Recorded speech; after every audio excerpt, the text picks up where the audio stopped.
अगर मैं आपको अपने बारे में बताऊं तो 10वीं क्लास तक मैं कभी स्टेज के ऊपर नहीं गया था। आप 10वीं क्लास के स्टूडेंट्स बैठे मेरे सामने, अगर कोई स्टूडेंट अभी तक स्टेज पर नहीं गए हैं तो उनके अंदर ये फियर हो सकता है कि मैं क्या इस तरह से एज एन एंकर काम कर सकता हूँ, क्या मैं न्यूज रिपोर्टर के तौर पे काम कर सकता हूँ। तो हो सकता है उनके आज फियर हो, बट इट्स द रियलिटी।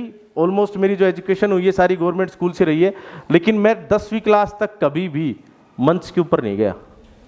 समझ रहे हैं आप?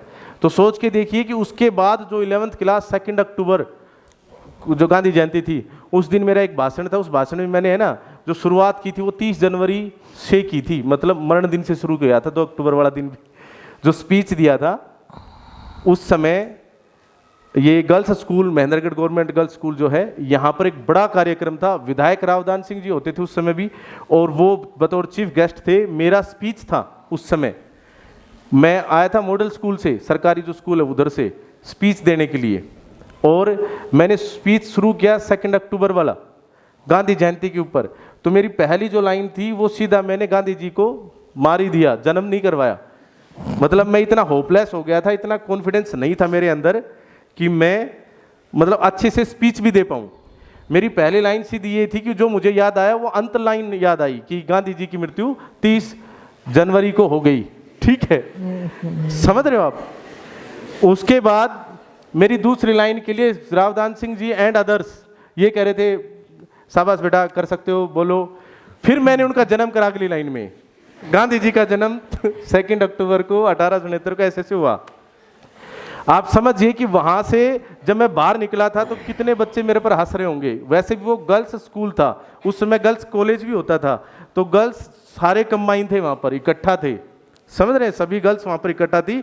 और आइडेंटिफाइड ये था क्योंकि जो स्पीच के लिए गए थे वो सिलेक्टेड ही कैंडिडेट थे, मतलब बॉयज तो बहुत ज्यादा संख्या में थे ही नहीं, कोई 5-10 बॉयज गए थे, उसमें से एक की इंसल्ट हुई थी। तो it was very easy to identify कि इंसल्ट जिसकी हुई थी ये लड़का कौन सा है, ये रहा। ठीक है, तो जब मैं वहां से जा रहा था तो मतलब मैं उस समय डिसीजन ले रहा था कि भाई मुझे आगे क्या बोलना है या नहीं बोलना है।